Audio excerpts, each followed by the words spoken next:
I need to do something here with the mouse that isn't happening. Oh, here it is. Wait. Okay. So what I want to do, what I want to do before I get started into the presentation is talk a little bit about how I came to write this book, because it was not a direct path. About 10 years ago, I drove up to Dover, Foxcroft, Maine, when I was writing New England Neon. And I went because they have this gorgeous theater, the Center Theater, and I needed to take a picture and learn about it. And I learned two things. One was that the theater itself was designed by the same architects who designed the West Newton Theater and the original Circle Cinema in Cleveland Circle and the old Oriental in Mattapan. And the second thing I learned is that the Center Theater hosts the annual Maine Whoopie Pie Festival as a fundraiser. So I stuck a pin in that information, went on to write New England Neon, a few other books. And a couple of years ago, I was thinking, okay, what am I going to write my next book about? And I thought, well, maybe I can write about whoopie pies. And I floated the idea, told my brother, floated it at dinner parties, talked to my editor. Everyone said it was a bad idea. That, there wasn't enough information, you couldn't fill a book, it's a niche audience. And I was not convinced. But eventually my editor said, well, why don't you just broaden the topic a little bit? And the History Press, which is a sister of Arcadia, has a series called American Palette. And they said this would fit very nicely in American Palette if you write something called New England Sweets. And I'm really glad they told me that, because New England has an extraordinary confectionery history. And I am delighted to be talking about it tonight. So let's talk about Necco, because that's kind of the big kahuna here. Necco was not the first confectionery company in Metro Boston. That honor goes to Baker's Chocolate, which opened on the Neponset River. It sort of bounced between Milton and Dorchester, but that dates from 1765. But Necco really put Boston on the confectionery map. And I'm just going to give you a super abbreviated version of the rise and fall of one of the most famous candy companies in the country. And it dates back to 1847, when this man here, Oliver Chase, you see him on the left, or a imagining of him, with his invention, which was a little machine that cut candy lozenges into uniform shapes. And he was a pharmacist, he was an apothecary at the time. And apothecaries often were involved in candy because they were trying to make bitter medicine taste better. So he developed this machine. It kind of looks like a little pasta maker, and it churned out little discs of candy. So we will return to that in a moment. Um, Oliver Chase decided he didn't want to be a pharmacist anymore, so he formed a company with his brothers in and called it Chase and Company. In 1866, one of his brothers, Daniel, invents a machine that can print words on candy. And we'll come back to that in a minute. So, okay, so now we have Chase and Company. And in 1901, they joined forces with two other Boston candy manufacturers, and they create the New England Confectionery Company, known basically as Necco. And Necco's first factory was in the Fort Point Channel. Building is still there. And they quickly became a very successful company. They moved to Cambridge, where land was cheaper, in 1927. And that is the Cambridge building. It's a corner of, more or less the corner of Mass Ave and Main Street. And they quickly became the most prominent player in this area that became known as Confectioners Row, which was roughly the part of Cambridge between Kendall Square and Central Square. And at one point, there were probably about 60, 65 candy companies there, according to the Cambridge City records. So Necco survives the Great Depression, survives World War One, World War Two, ups and downs in the sugar market, the cocoa market. During World War Two, they retooled their factory and created war implements. And we're one of the biggest and most famous candy companies in the country and had hundreds of products. But in 2003, the Kendall Square area was already was starting to transition into pharmaceutical, big pharma, biotech.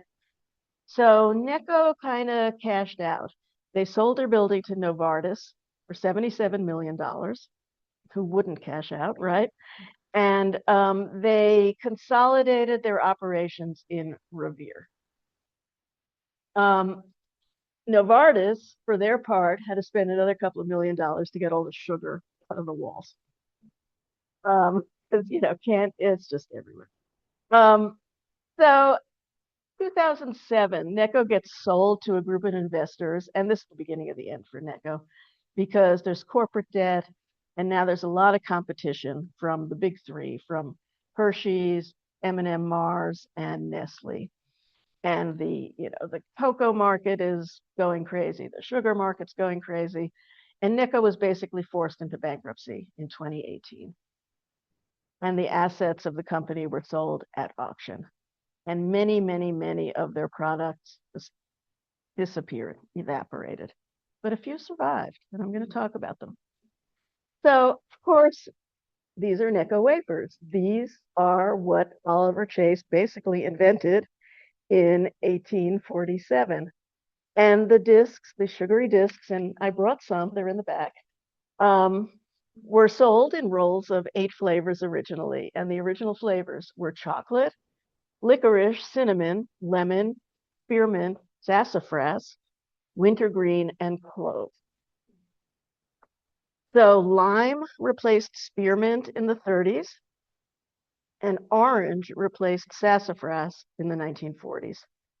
Each roll was wrapped in wax paper, sold for a nickel. And there was a product called Hub Wafers. You can see it over here. And as far as I can tell, the only difference between Hub Wafers and Necco Wafers was Hub Wafers had a clear wrapper and Necco Wafers had wax paper. I don't know. It seemed like it. I don't have a lot of information, and I'm honestly taking some of my information from this ad. As you can see here, it says Necco Wafers, glazed paper, Hub Wafers, transparent paper. There's not a lot of info. A lot of these details just kind of disappeared. Wait, I can't do this. Okay. So, and the thing about Necco wafers, they last forever, right? They don't need refrigeration, they don't break easily, and they travel really well. So they ended up on Arctic expeditions. Supposedly, Arctic explorers would like give them to Eskimo indigenous children, hooking them on sugar, probably. Battlefields, World War II battlefields. They've clearly been around forever. Then we have conversation hearts, or as we call them now, sweethearts. So this was the Daniel Chase invention. And originally he was printing kind of like little poems, little couplets on candy. So they were big enough to carry little phrases. And they would say things like, married in pink, he will take to drink. Married in white, you have chosen right. So, Necco was selling these, and they made them in all sorts of shapes.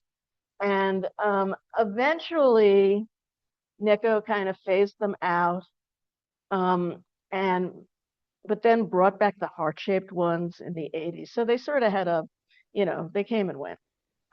But what really made the difference for Necco was 1990, when Necco acquired a company called Stark Candy.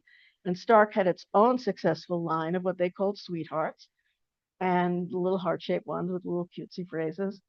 And once Necco acquired Stark, Necco basically was able to dominate the Valentine's Day candy market. with their sweethearts. And they did that till the bitter end. They made sweethearts all the way till they were sold.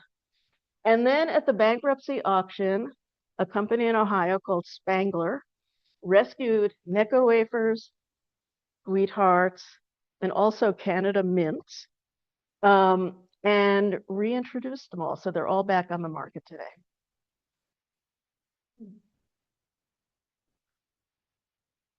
Question?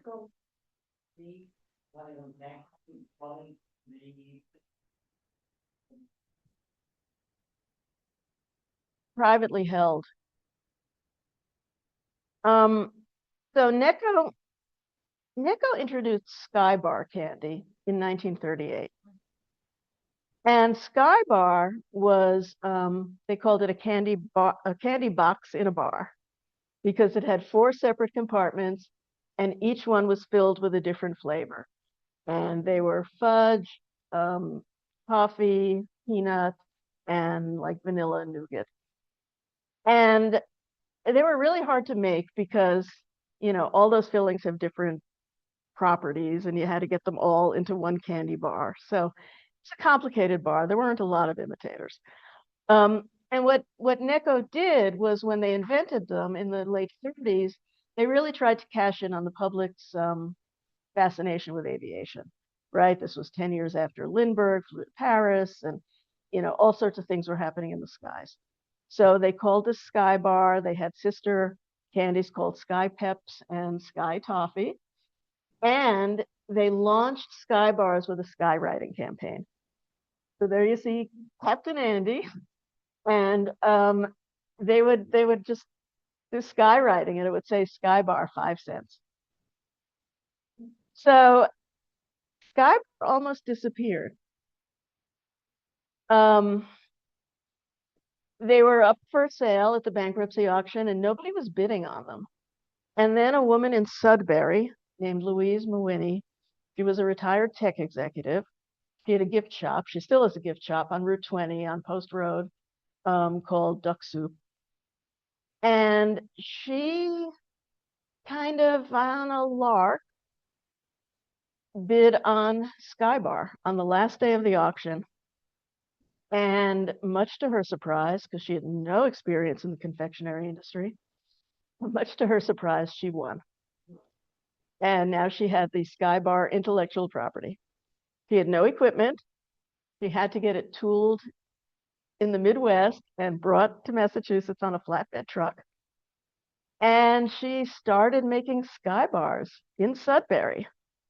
And she's still doing them today. So she was able to acquire space right next to the gift shop. And she makes Sky Bars. And today, Sky Bars are the only former Necco product that is still made in Massachusetts. And you can buy them at Market Basket. Just FYI. So these are not Necco products, but this is a pretty cool Confectioner's Row story, because each one of these classic candies is still made today. And they all have a connection to the factory at 810 Main Street in Cambridge. So in 1927, a man named James O. Welch started a candy company that he named after himself at 810 Main Street.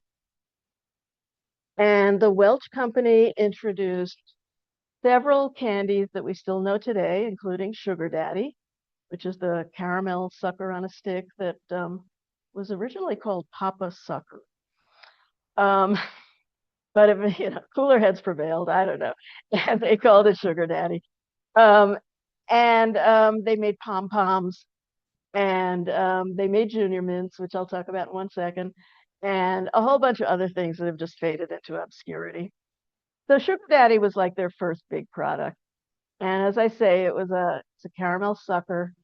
And after Sugar Daddy, they started making Sugar Babies and Sugar Mama. So there's a whole sugar family.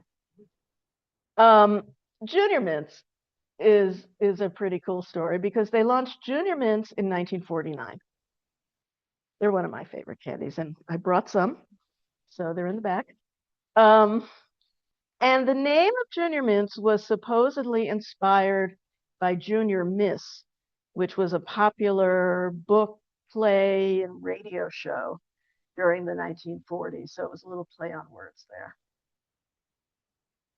And Junior Mints, I don't know how many people remember this, but Junior Mints figured in a Seinfeld episode when Jerry and Kramer were observing surgery, and one thing leads to another, and a Junior Mint ends up inside the patient. Um, but it had a happy ending. Charleston Chews came to Cambridge from California. There was a man named Donley Cross. He was a Shakespearean actor around 1900, and he fell and he got injured and he had to give up acting. So he did what, anyone would do. He opened a candy company. He opened it with his friend Charlie Fox. They opened the Fox Cross Company. Records are a little sketchy. It seems like they opened it in California, but they were definitely showing up on Cambridge city directories by 1931. They were on Lansdowne Street in 1931 and had moved to Main Street by 1946. So the claim to fame from Fox Cross is the Charleston Chew, which they introduced in 1922, and they named it to cash in on the dance craze. And it was, vanilla flavored nougat covered in milk chocolate. And the thing that people remember about Charleston Chews now is when somebody bought Foxcroft out in the 1950s, moved the company to Everett, but came up with this idea of encouraging people to freeze their Charleston Chews, knack them, and then you have the Charleston crack. And it was a sensation. Ultimately, Nabisco acquired Fox Cross and also James O. Welch, and a whole bunch of corporate changes, and it eventually ends up in the hands of Tootsie Roll Industries. And today, Tootsie still makes all three, but still makes Junior Mints and Charleston Chews at 810 Main Street. So that is the last major candy factory in Cambridge. And I used to work in Kendall Square, so I used to walk by and smell the minty chocolate as I walked by every morning. So there's two intersecting stories here. The F.B. Washburn Candy Company, which was in Brockton, and Seven East Candy, which was in West Hanover. So I'm going to start with the ribbon candy. And I'm sure you all know ribbon candy. Hard candy, has a little curvy shape. People say it resembles a little ribbon, very popular around the holidays.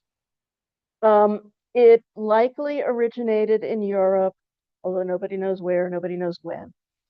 And it used to be a really labor-intensive process because the candy starts as a little flat strip of, sugary candy, and then the candy maker had to fold it back and forth, and they used their fingers or their thumbs to shape the candy. So it was laborious and kind of maybe gross. But luckily, a dentist in Marblehead invented a machine that could crimp the ribbon candy. And that happened in 1886.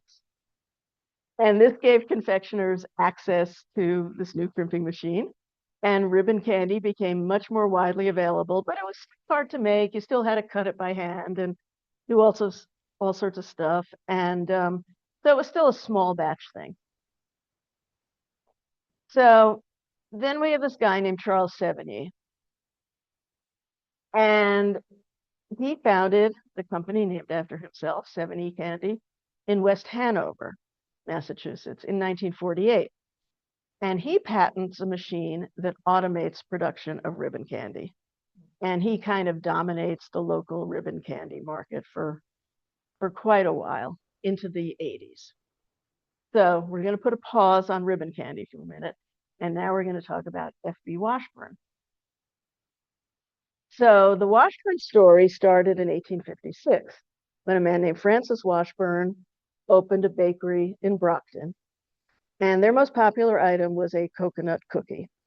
And supposedly he tried to turn the cookie into a candy bar, but unclear whether that happened or not. But eventually the Washburn Bakery became the Washburn Candy Company. And they made, a variety of sweets, mostly hard candies. So then it's the 1930s, and a man named Harry Gilson moves to Brockton from Flint. And he has no experience in the confectionery industry, but somehow he takes over Washburn's. And that starts 3 generations of family ownership for F.B. Washburn in Brockton. And until quite recently, the F.B. Washburn Candy Company was one of the last candy manufacturers in Massachusetts, in Metro Boston, I guess, except for Tootsie, and the oldest family-owned business in the country, but no more. So sometime after Gilson shows up, probably in the late 30s, Washburn introduces the Walico bar. And this is a chocolate-covered coconut bar that kind of had a cult following. And it was very popular through the 40s. They advertised the Boston Braves radio, Boston Red Sox radio, and people still talk about it today in certain circles.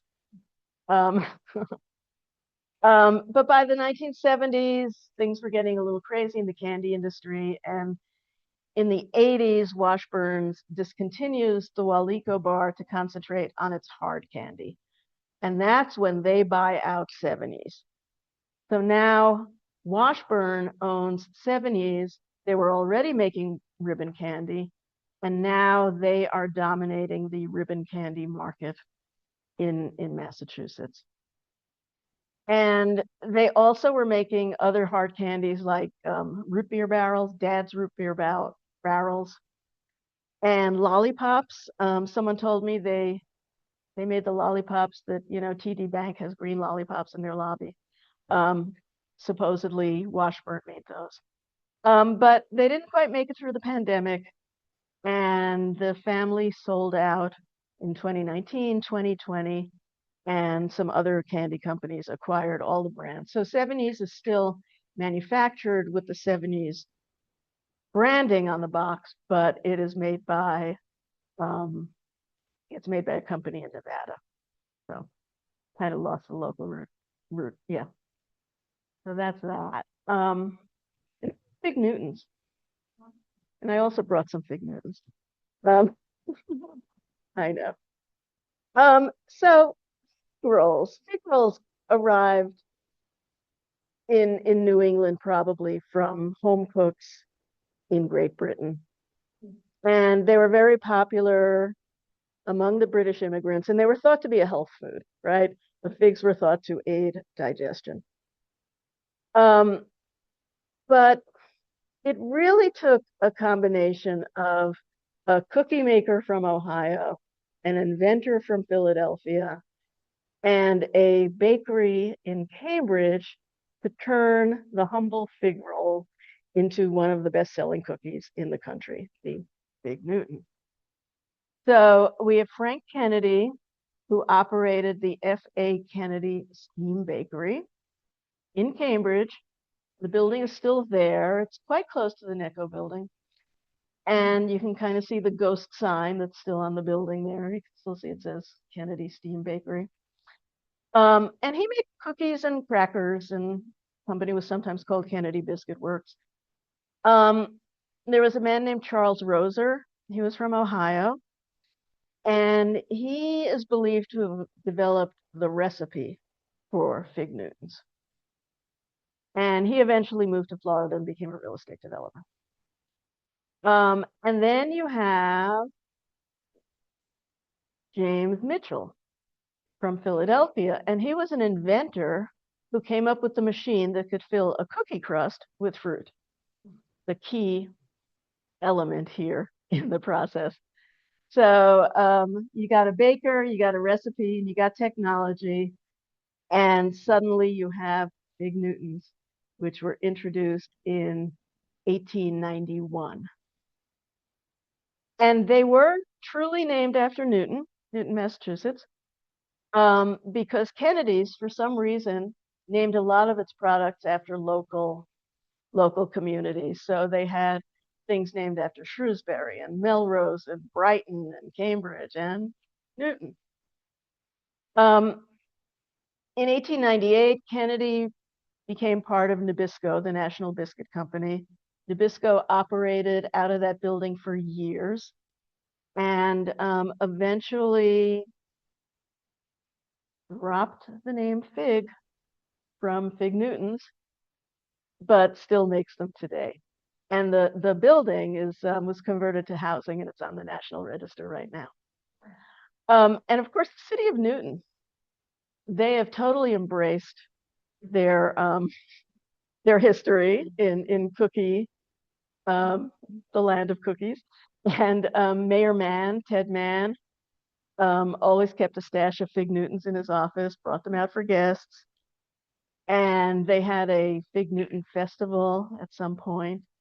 I think they tried to get Olivia Newton-John, but they couldn't. So they had sort of a lesser Newton. But and Fig Newtons almost became the Massachusetts state cookie, but they are not. The Toll House cookie is the Massachusetts state cookie. But Bill Wells, who was governor at the time of the designation, he was pushing for the Fig Newton. He wanted to honor Ted Mann, and he just liked the Fig Newtons. But he was outvoted, overruled, and he took it gracefully and signed the Toll House cookie into law as the Massachusetts state cookie. That's our strawberry favorite store last week. I know. Yeah, I know, but they do have other flavors. That's probably one of the reasons they dropped Big. I don't know. I don't understand.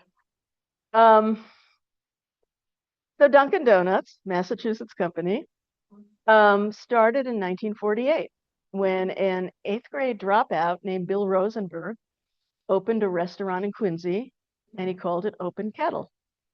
A couple of years later, he renamed it Dunkin' Donuts, and an empire was born. He kind of created a franchising model for Dunkin' Donuts, which was really key to its success. And by the time he turned over the company to his son, Bob Rosenberg, in 1963, the franchise model was firmly in place, and the son, Bob Rosenberg, kind of standardized everything. And now, obviously we know that Dunkin' Donuts is sort of standardized everywhere. They're all the same. And today, Dunkin', and they dropped donuts from their name, they call themselves the largest coffee and donuts brand in the US. And they have more than 13,000 restaurants around the world. I can't help you there.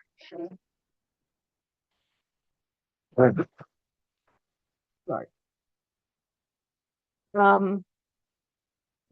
But here's the funny thing about Dunkin' Donuts. Even though they are this global behemoth, they really lean into their New England roots. And you got the Ben Affleck ads and all that stuff. Um, and New Englanders kind of return the favor because they never think of it as this big international brand. They think of Dunkin' as their local coffee shop. So it's quite an interesting thing. The other fun fact about Dunkin' Donuts is that Bill Rosenberg, who founded it, he was in business for a while with his brother-in-law, Harry Winokur, but they had a falling out.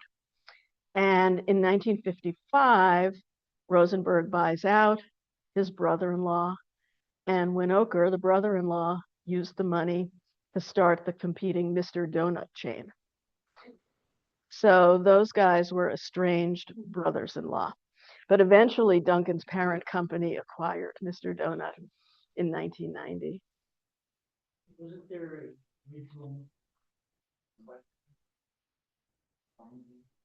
I did not run across that.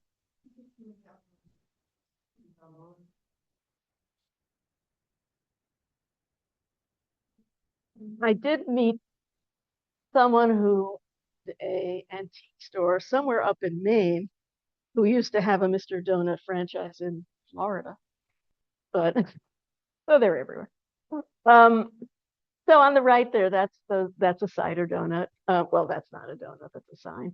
Um, but cider donuts are not unique to New England. They're really everywhere people grow apples, but they really, really, really convey the sense of autumn in New England.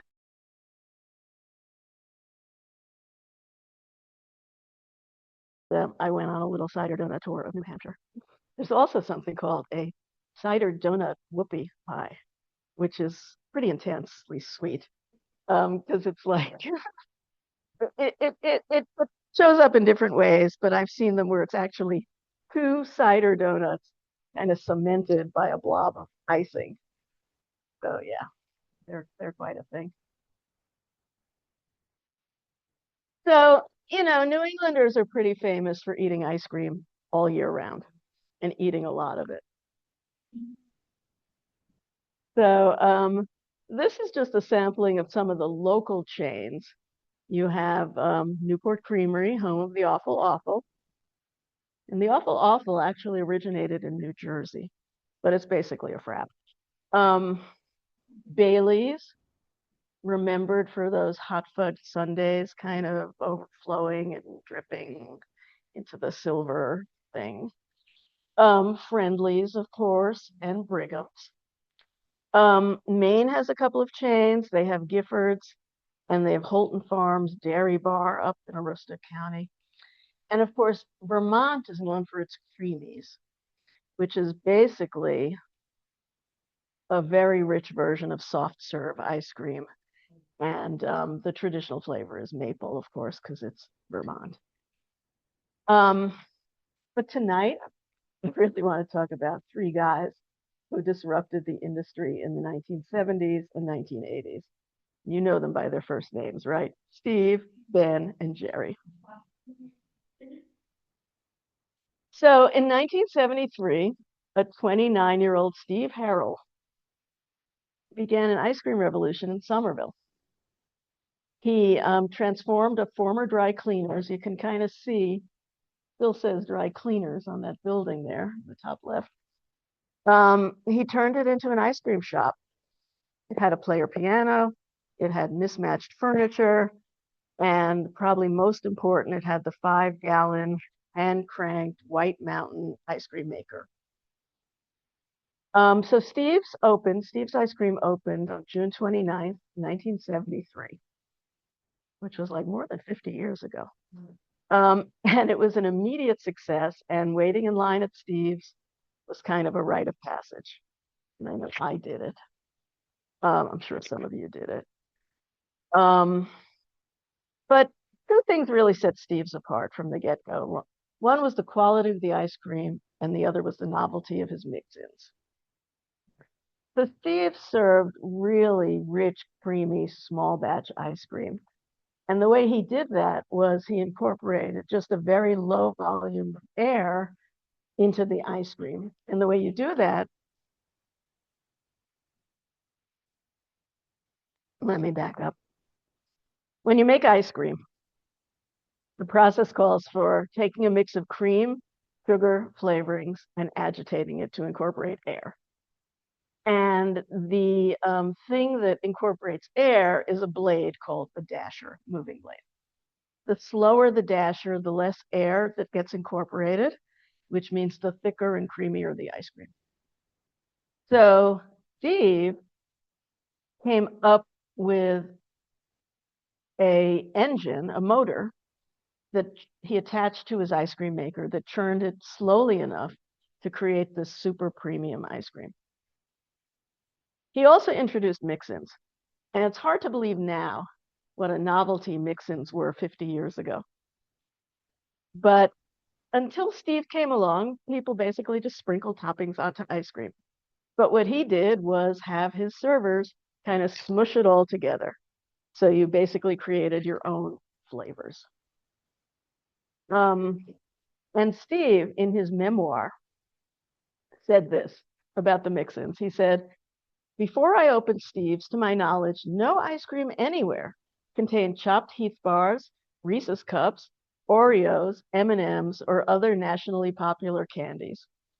Once Steve's opened, the baked goods and the candy industries were forever married to the ice cream industry. So Steve did that. But while he loved ice cream, he didn't love running a business. So he sold out in 1977, moved to Northampton, became a piano tuner. I know. I think he wanted to raise goats, but that didn't work out. So, but eventually his non-compete expired in 1980, and he decides he wants to get back into the ice cream business, and he discovers he sold the rights to his first name. So he can't call it Steve's anymore. But luckily, he didn't sell his last name. So Harold's Homemade Ice Cream opened in Northampton in 1980. Same model, same ice cream, same mix-ins, but now he'd have called them smush-ins because I think there was a trademark thing. And he ran Harold's alongside his wife, Judy, and she was eventually his ex-wife, Judy. And they ran the store together till he retired at the end of 2013, and now Judy runs the Northampton shop and recently opened one in Amherst. So there were these other two guys. So a year after Steve Harrell sold his ice cream store, two guys from New York founded another ice cream dynasty, and this one was in Vermont, of course. So Ben Cohen, Jerry Greenfield met in the 7th grade in gym class in the Long Island community of Merrick. And a few years later, they're contemplating their future. And basically, Ben had dropped out of college. He wanted to be a powder, but he had no customers. Jerry applied to med school, but no one accepted him. So they decided to go into business together. I wanted to run a bagel shop first, but the barrier to entry was too high. So they took a correspondence course in ice cream making and bought a rundown gas station in Burlington, Vermont with a leaky roof and turned it into an ice cream shop. So Ben and Jerry's opened their first shop in 1978. And here's the funny thing. Not only did it have a leaky roof, it had a player piano, and it had a 5-gallon White Mountain ice cream maker. So like Steve, Ben and Jerry wanted to make a rich and creamy product, but they didn't know how slow the dasher needed to go. So they had to do some kind of industrial spying, right? And there's lots of books and articles about Ben and Jerry. And one book had this to say. The author wrote, one of the research projects that Jerry and Ben had done on their road trips was to surreptitiously count the revolutions per minute on the ice cream freezers at other homemade scoop shops. If 20 per minute worked for Steve's, they figured 20 per minute would work for them. And evidently it did. And Ben and Jerry's, of course, as we know, is still around. In 2003, Cohen and Greenfield talked with the Boston Phoenix, and they talked about their debt of gratitude to Steve Harrell. And they said, certainly before we started, we came and visited Steve's Ice Cream in Somerville, and we spoke with Steve Harrell, who was really amazingly helpful for someone who didn't know us at all, had no reason to be helpful. He was just a really nice guy and very helpful. And he still makes great ice cream at Harrell's. We owe a great debt of gratitude to Steve Harrell. So, you know, Ben and Jerry's has these really super intense flavors. And one of the reasons was Ben Cohen did not have a good sense of smell, good sense of taste. So the challenge was for Jerry to come up with flavors that Ben could basically taste with his eyes closed. And that's why their flavors are so intense. They're also very, very chunky. They tried to do mix-ins, but they couldn't quite get the hang of it. So they just found it easier to mix in the candy and the cookies while they were making the ice cream. And that's how they did it. And of course, Ben and Jerry's got sold to Unilever at some point, and now Unilever is trying to spin them off. And Ben is still with the company, but Jerry recently left. So stay tuned for that. So I need to sit for a second here. Sorry, guys.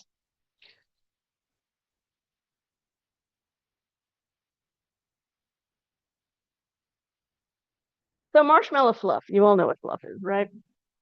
Um, Sweet, white, gooey spread used as an ingredient in everything from fudge to whoopie pies. And sometimes people eat it straight out of the jar. Um, so Archibald Query, he was a French Canadian immigrant. He was living in Somerville around the beginning of the 20th century. And in 1917, he started selling his marshmallow cream, a recipe that he developed. And he sold it door to door in Somerville. Now you have two guys, Fred Mower and Alan Durkee. They were childhood friends who grew up in Swampscott. Mower met Query when both of them were working at a candy factory in downtown Boston, the Walter M. Lowney Company. And Lowney's, as an aside, also owned the big candy factory in Mansfield. So Mower and Durkee purchased, so 1917, then we have World War I. Now it's 1920. Mower and Durkee purchased Query's marshmallow cream recipe in 1920 for $500, and they opened the Durkee Mower Company on Valentine's Day in 1920. And they opened it in Swampscott. And the original recipe for fluff had 4 ingredients. It had sugar, corn syrup, egg whites, and vanilla. And they originally called it Toot Sweet marshmallow fluff. And they spelled sweet like S-W-E-E-T, but it was a little pun because Mower and Durkee had served together in France during World War I. So this was sort of an homage to their time in France. But they dropped the Toot Sweet pretty quickly. And they moved to Lynn, to a factory in Lynn in 1929, and they are still in Lynn making fluff. And that's the only fluff factory. So fluff was popular steadily. They advertised a lot. They sponsored a radio show. They had the Flufferettes, which was like a little musical group, sort of like the Rockettes, but without the dancing, I guess. But, you know, they didn't achieve iconic status. Fluff did not achieve its iconic status until 1958, when they rolled out the Fluffernutter campaign. So Fluffernutters, I'm sure you all know what those are: peanut butter, fluff, sandwich. The name and of course the jingle, the catchy advertising jingle, were irresistible, and Fluffernutters just became a favorite of school children across New England. There was even a little kerfuffle, I think around 2006, when Jarrett Barrios, the state senator from Cambridge, discovered that his kids who were in the Cambridge public schools had access to Fluffernutters at lunch. And he just wanted to, I think he wanted to ban them exactly. He maybe wanted to limit the number of Fluffernutters they could eat or something. But it just became this huge, huge thing. And it was getting death threats. And people tried to make Fluffernutters the official state sandwich, but did not. I think that was someone from Revere. And, Jarrett Barrios kind of left Massachusetts politics. I think he moved out west. But I think you have to look really hard for it. It's mostly regional, but yeah, yeah. But fluff is not the only marshmallow cream in the market. But yeah. Um, so the uh-oh. So the other thing about fluff is that in 2006, Somerville, even though fluff is made in Lynn, Somerville wanted to reclaim the whole Archibald Query origin story. And Union Square Main Streets in Somerville has been hosting their What the Fluff Festival since 2006. So, okay, now we have to go back to whoopie pies. I started talking about whoopie pies, and I'm going to end talking about whoopie pies. Of course, as we know, whoopie pies are not pies. Um, they are two mounds of chocolate cake with a white creamy filling. Sometimes the filling is buttercream, sometimes it's made with fluff. Um, three states, and people have very strong opinions about them. Um, um, and I've been a judge at the Whoopie Pie Festival, so yeah, I've had a lot of experience. Um, three states can claim the whoopie pie as their own: Maine, Pennsylvania, and Massachusetts. And each state traces the treat to the 1920s. And they're especially popular in Maine and Pennsylvania. And both states have whoopie pie festivals. Maine's festival I talked about a little bit, and the one in Pennsylvania is held in the Amish country. And for some reason, Rutland, Vermont also has a whoopie pie festival. So whoopie pies were named the official Maine state treat in 2011, but the road to designation was a little bit rocky because at first the Maine state legislators wanted to call whoopie pies the official Maine state dessert, but that offended the wild blueberry lobby. So they had to compromise, and basically they ended up naming whoopie pies the official state treat and wild blueberry pie the official state dessert. Um, and then Governor LePage did not sign the whoopie pie bill. He said he was too busy. I can't imagine what could have been more important, but he said he was too busy. But luckily, the bill took effect without his signature. So, okay, now I'm going to tell you the three origin stories, okay? So, Maine's connection can be traced to Labatti's Bakery in Lewiston. Family-owned bakery, sold its first whoopie pie in 1925. It's still around. The bakery's still around. And they say they still follow the original recipe. And everyone in Maine pretty much accepts this as the whoopie pie origin story. But Labattie's records mysteriously burned up in a fire. And I've never heard an explanation from the state of Maine about where the name whoopie pie came from. Pennsylvania has an origin story, has two origin stories. So some people in Pennsylvania trace whoopie pies to a bakery in Johnstown. And according to that story, there was a bakery worker. He made himself a little sandwich with two small pieces of chocolate cake with some icing. Owner thought this was a great idea, starts selling them. But they call them gob cakes in Pennsylvania, and gob is some sort of coal mining slang term. So we have that. But then we have whoopie pies in the kitchens of home bakers in Pennsylvania's Amish community. And there, the story goes, the cakes were a very practical way of using up leftover cake batter. And the home cooks would bake little pies and ice them and tuck them in the lunch boxes for their husbands and their kids.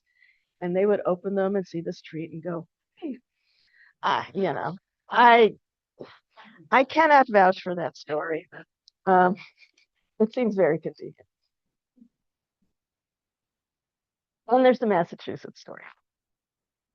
So the Massachusetts story can be traced to Roxbury, to the Berwick Cake Company. And the Berwick Cake Company was originally focused on making Berwick sponge cake, which has a whole nother story that I won't get into today, except to say it was named after the North Berwick Station on the Boston and Maine Railroad. But sometime between 1926 and 1931, Berwick started making whoopie pies. And that's one of their early ads on the left there. And on the right there, you see the ghost sign